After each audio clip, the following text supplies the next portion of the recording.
tá? A yoga profunda é um sopro de vida cotidiano. Isso foi me dito por ele. Então aí a gente vai falar um pouquinho a respeito disso. Por que que a yoga é um sopro de vida cotidiano, né? Onde é que esse aspecto da yoga faz com que a gente viva a vida de forma mais pacificada? Por favor, o próximo. Eu vou entrar aqui agora, né, na questão da yoga.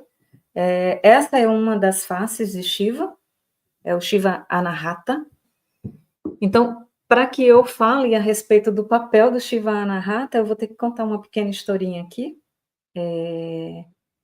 que foi a seguinte: Shiva estava, ele toca uma. Olha, gente, a gente tem que construir, é uma história, faz parte dos contos hindus. Então, Shiva estava não era meditando ainda, ele estava tocando a flauta dele, e aí ele estava sentindo muita dor, e ele pegou a flauta e começou a tocar para poder parar de sentir tanta dor, porque nessa fase, Shiva criou uma outra face dele chamada Prashpati, que é esse ser, em especial, criou uma diversidade de vida dentro do ambiente que eles moravam, que a gente chama de Loka, tá? Então, ele criou a diversidade de vida para poder, no campo das emoções, para poder diversificar as emoções, né? Ali na Loka, onde eles viviam. Só que quando esses seres foram criados e essas emoções diversas começaram a aparecer, voltava para Shiva e ele não estava conseguindo gerir essa quantidade, essa imensidão de emoções e de sensações que ele estava recebendo nele mesmo, porque as criaturas haviam saído dele, então estava voltando para ele. Então ele criou ele estava tocando a flauta para poder se pacificar, e aí ele percebeu, tá? Eu vou contar do jeito que está escrito no conto hindu. Ele estava tocando a flauta e aí passou uma cobra, e essa cobra tem uma natureza peçonhenta, ela não fica próximo de ninguém, mas essa cobra, ao escutar o som que Shiva estava tocando, ela levantou-se, era uma naja, ela levantou e ficou estática, parada, como se tivesse hipnotizada à frente de Shiva. E Shiva, percebendo aquilo, ficou, então, como pode? Eu sei que a natureza da cobra é de desconfiar e de não ficar próximo, e por que que ela ficou assim? Então, ele percebeu que foi através do som. E nessa percepção desse som, ele criou uma outra face dele chamada o Senhor Anahata. Jean, se você puder me voltar agora o slide, por gentileza. Então, essa face de Shiva, chamada o Senhor Anahata, a função principal desse avatar de Shiva foi produzir uma condição adequada para alcançar uma pacificação mental. Agora a gente chegou num ponto aqui determinante, aonde o yoga foi criado não para nós humanos, nós herdamos o yoga, mas a yoga foi criada para pacificar seres que não eram humanos e dentro de um contexto não humano, tá? Então, o Senhor Anahata, quando ele começou a observar aqueles seres e usar o conhecimento que Shiva havia passado para ele, que a música havia provocado naquela cobra, um sentimento de pacificação, ele percebeu que além da música, a respiração também produzia essa mesma sensação de pacificação, né? Que tinha o efeito igual à música, de acalmar a mente e as emoções. Então, essa face de Shiva, o Senhor Anahata, ele produziu uma yoga que a gente chama da yoga ancestral para pacificar o mundo mental e emocional no psiquismo de Shiva e seus descendentes.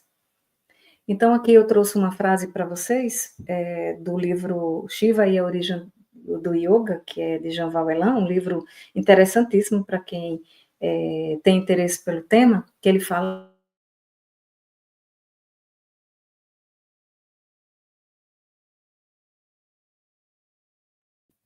o Senhor Anahata, ou Mahayogi, é uma das faces de Shiva que ensinou o yoga como uma ferramenta de autoconhecimento, autorrealização e da comunicação sutil com diferentes níveis de realidade.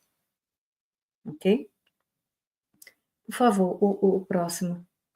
Então, a importância desse ser é somente dizer que Shiva teve alguns avatares, Pashupati, que criou toda uma diversidade de seres, e esses seres começaram a ter emoções e sensações. Isso provocou em Shiva uma intranquilidade, um dor e sofrimento, e aí ele criou uma outra versão dele, chamada Anahata, que, ao estudar aquilo, tentou entender como é que ele fazia para poder pacificar tudo aquilo que eles estavam sentindo. Pronto. Então, essa yoga ancestral, nós humanos herdamos essa yoga que foi criada, como eu já disse, no contexto que não era humano, mas que dois humanos, em especial, que eu vou citar aqui, fizeram essa ressignificação ao modo humano, né? Trouxeram essa yoga ancestral e reformularam para que fosse usada pelos humanos da época que eles faziam parte. Então, o primeiro que eu vou citar aqui é o Patanjali, né, que criou o caminho octuplo, que chama-se Ashtanga Yoga, que é um código de conduta, né? E esse código de conduta servia justamente porque naquela época ainda havia os seres híbridos, né?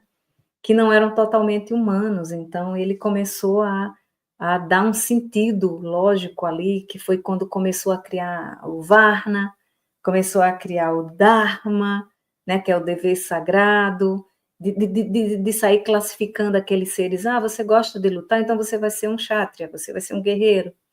Ah, então você gosta de ler, então você vai ser um brahmane, você vai estudar os Vedas. Então eles começaram a organizar aquela sociedade, né? Então, e criou um código de conduta, que ele chamou da Ashtanga Yoga, que é o Yama, que é um código moral e ético, o Niyama, que é uma conduta disciplinar. Eu não vou conseguir explicar isso tudo, porque senão a gente ia precisar de um tempo imenso. Os asanas, né, que são as posturas psicofísicas que, na verdade, servem somente para retirar todas as tensões, para poder preparar o seu corpo, porque os asanas, que a gente entende como yoga aqui no modo ocidental de pensar, na verdade só serve para preparar o corpo para o passo seguinte, que seria pranayama, que seria o que? O domínio do prana, a respiração. E depois que você pratica as asanas, depois que você faz a respiração, aí você está preparado para o passo seguinte, que é o pratyahara, que é o recolhimento dos sentidos. Depois você vai para o dharana, que seria a concentração, seria o foco que você quer dar àquilo que você está fazendo. Depois você vai para o dhyana, que seria a meditação. Nós, ocidentais, compreendemos a yoga só dentro de dois aspectos, asana e meditação. E a gente pula, a gente sai do asana e vai para a meditação. Mas entre os asanas e a meditação, existem caminhos que você deve percorrer para preparar a sua mente, porque o yama e o niyama têm a ver com a mente. A conduta moral, a conduta disciplinar. Os asanas têm a ver com o corpo. O pranayama é para poder liberar também as tensões do corpo através da respiração e você pacificar o corpo e a mente. Pratyahara é para você usar tudo isso e recolher os sentidos. Dharana é para você fortalecer o processo que você quer chegar. Dhyana é a meditação, é onde você já alcançou um patamar que você está pacificado. E aí você vai meditar. E aí você chegaria no último passo, que seria o quê? O samadhi. Seria essa libertação. Mas é a libertação de quê? Dos desejos, dos impulsos. Né? Então, assim, dentro desse aspecto da Ashtanga Yoga, outro sábio também ressignificou, usou, inclusive, a Ashtanga Yoga e criou a Sankhya, que foi criado por Kapila, que é um sistema filosófico. Ou seja, foi criado um código onde você organizava a mente, organizava o corpo, e aí agora outro sábio chegou e disse assim, ok, então a gente já tem um caminho ali, que tem 8 caminhos para você poder trabalhar mente e corpo, agora vamos trabalhar o conhecimento, que é o Sankhya, tá? Que é a investigação do processo da criação do mundo. E dentro da Sankhya, enumera os estágios do surgimento do universo, que no caso ele classificou como Purusha e Prakriti, tá? Purusha tem a ver com a essência profunda do ser humano, ou seja, a consciência. Prakriti tem a ver com a natureza e tudo que existe, que seriam as gunas da criação, né? É o conhecimento da verdadeira natureza da consciência, e a Sankhya é um sistema filosófico, ou seja, para você pensar, para você raciocinar, uma coisa completa a outra. E a investigação, quem sou eu?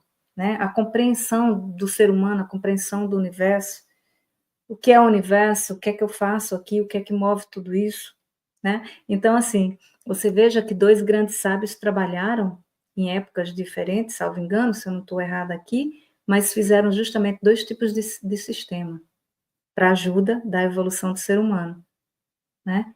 Um sistema, Ashtanga Yoga, aonde você trabalha a mente, o corpo e o espírito, e um outro sistema aonde você vai usar tudo isso para refletir, para pensar a respeito da criação e do Criador e da natureza humana.